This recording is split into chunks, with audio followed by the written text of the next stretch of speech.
예수님께서 두로 시돈 지방을 나와서 다시금 갈릴리 호수로 이르십니다. 그때 사람들이 한 사람을 주님께 데리고 옵니다. 이 사람은 귀먹고 말이 어눌한 사람입니다. 사람들은 주님께서 이 사람을 치유해 주기를 바라고 데려왔습니다. 그리고 주님께서는 그들의 간구에 응답하셨죠. 손가락을 양 귀에 넣고 침을 뱉어 혀에 손을 대십니다. 사실 주님께서는 말씀만으로도 고치실 수 있습니다. 어떤 사람은 주님의 옷자락만 만지고도 병이 나음을 입었습니다. 그럼에도 굳이 이렇게 귀에 손을 넣고 혀에 손을 대시고 이렇게 하신 이유를 우리는 정확하게 알 수는 없습니다. 그러나 주님의 손을 통해 그리고 주님의 침을 통해 치유가 이루어지고 있다는 것만은 확실하죠. 이것은 매우 중요한 의미를 가지고 있습니다. 예수님께서 이 사람을 고치실 때 하늘을 향해 탄식하며 에바다라고 하십니다. 그때에 그의 귀가 열리고 혀에 맺힌 것이 풀려서 말을 하게 되었다고, 말이 분명해졌다고 성경은 기록하고 있습니다. 에바다라는 말은요, 헬라어가 아닙니다. 헬라인들이 사용하는 말이 아니라 그 당시에 유대인들이 주로 사용하던 언어입니다.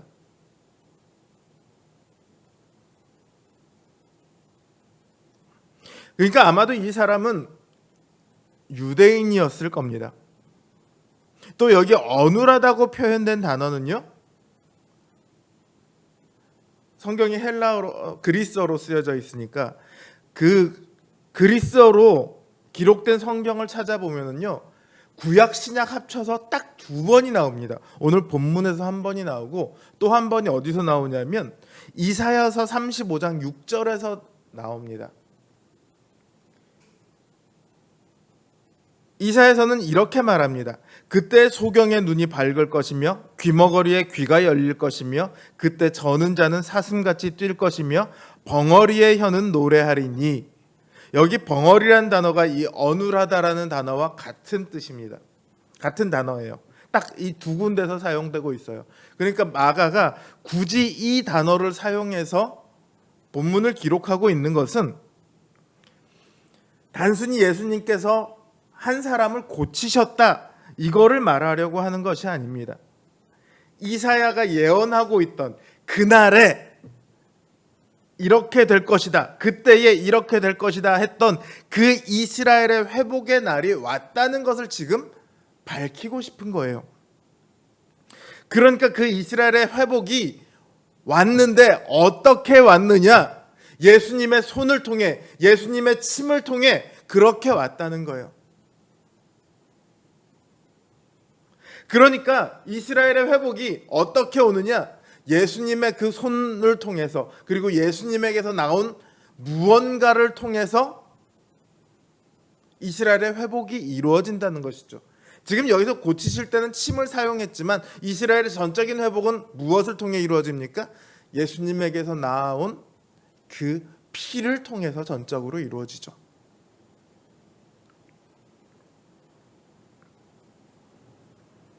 예수님께서는 이들에게 구원을 주시기 위해서, 자신의 피로 이들을 구원하시기 위해서 이 땅에 오셨습니다. 예수님께서 이 사람을 고치시기 전에 탄식하셨다고 그러고 있거든요. 왜 탄식하셨습니까?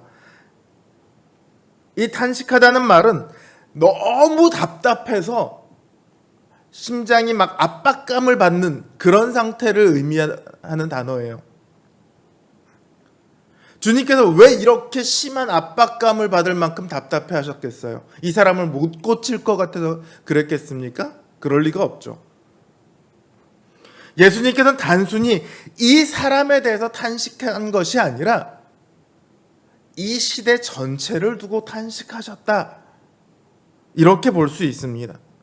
하나님을 잃어버리고 방황하는, 신음하는 사람들, 마치 하나님 앞에 장님 같고 귀머거리 같고 벙어리 같은 그런 사람들에 대한 깊은 슬픔이 이 탄식으로 나왔던 것 같습니다.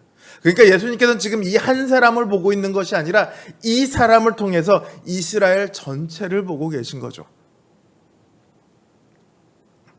그런데 그 답답한 탄식이 이제 해결이 됩니다. 어떻게 해결이 되느냐? 주님께서 열리라, 에바다라고 말하시는 이 열리라고 말하셨을 때 그 모든 답답함들이 해결이 됩니다. 탄식하다라는 단어는요, 원래 좁다는 의미에서 출발한 단어예요. 좁아서 답답하다. 여기서부터 나온 단어입니다. 그런데 이제 열리라고 말하고 있습니다. 무엇이 열립니까? 그들을 가로막고 있던 그 벽이 이제 무너지는 거예요. 하나님 나라를 가로막고 있던 벽이 무너져 누구든지 이제는 그 나라로 들어갈 수 있게 되는 겁니다. 이사야서에서 예언되었던 이스라엘의 회복뿐만 아니라 모든 민족의 구원이 지금 예수님의 손 안에서 이루어지고 있습니다. 예수님조차도 탄식해야 할 만큼 답답한 상황에 있던 그 사람들이 하나님 앞에 장님 같고 귀머거리 같고 벙어리 같고 움직이지 못하는 자 같던 그 사람들이 이제 예수 그리스도를 통해 삶의 모든 문제에 해답을 얻습니다. 그게 바로 구원입니다.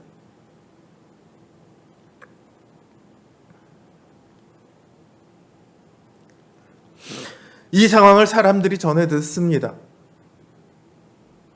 아니나 다를까 예수님이 귀머거리도 듣게 하고 벙어리도 말하게 한다는 것을 보고 사람들은 그 이사야의 예언을 대번 떠올립니다. 그 이사야의 예언을 떠올리며 예수님을 바라봅니다. 예수님께서 너희는 알리지 말라 이렇게 하셨음에도 불구하고 예수님의 이름이 점점 퍼져나가는 이유가 무엇입니까? 사람들이 그 탄식 속에 있기 때문입니다. 탄식 속에 있는 사람들에게 메시아의 소식이 전해집니다. 그들의 삶의 문제가 해결될 수 있는 유일한 해결책, 예언되었던 그 약속이 눈앞에 다가왔습니다. 그러니 어떻게 참을 수 있습니까? 참을 수 없죠. 그러니 계속해서 전파되어 나갑니다. 하나님 나라의 복음은 그렇습니다. 아무리 막으려고 해도 막을 수가 없습니다.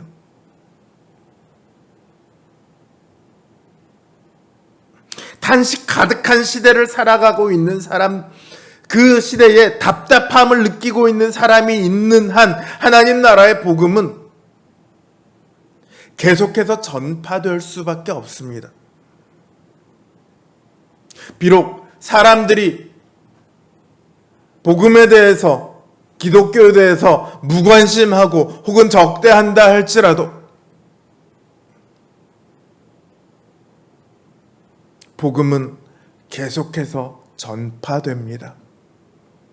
왜냐하면 끝없이 답답함 속에 살아가고 있는 사람들이 있기 때문이죠. 그러니 우리는 복음을 전해야 합니다. 우리의 손과 우리의 입으로 그 복음을 전해야 합니다. 저 답답함 속에서 신음하고 있는 이들을 향해 그 모든 문제의 근원적인 해답이신 주님을 전해야 합니다. 단순히 병을 낫게 하시는 분이 아니라, 당장의 문제를 해결해 주시는 분이 아니라, 좀 더 잘 살게 만들어 주시는 분이 아니라, 우리 소원은, 현실적인 소원을 이루어 주시는 분이 아니라, 우리를 구원해 주실 유일한 분으로, 근원적인 문제를 해결해 주실 분으로 주님을 전해야 합니다. 그리고 그 하나님 나라가 우리의 삶에 찾아왔음을 말해야 합니다. 이게 바로 전도입니다. 우리 교회 한번 와봐. 얼마나 좋은지 몰라. 이거는 교회 안내죠. 전도는요, 예수 그리스도를 전하는 겁니다. 예수 그리스도의 복음을 전하는 겁니다. 십자가의 도를 전하는 게 바로 전도입니다. 바라기는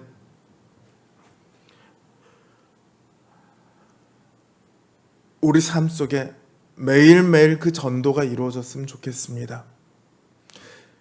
듣던 듣지 못하던, 그 사람이 깨우치던 깨우치지 못하던, 반응하건 반응하지 않건 상관없이 때를 얻든지 못 얻든지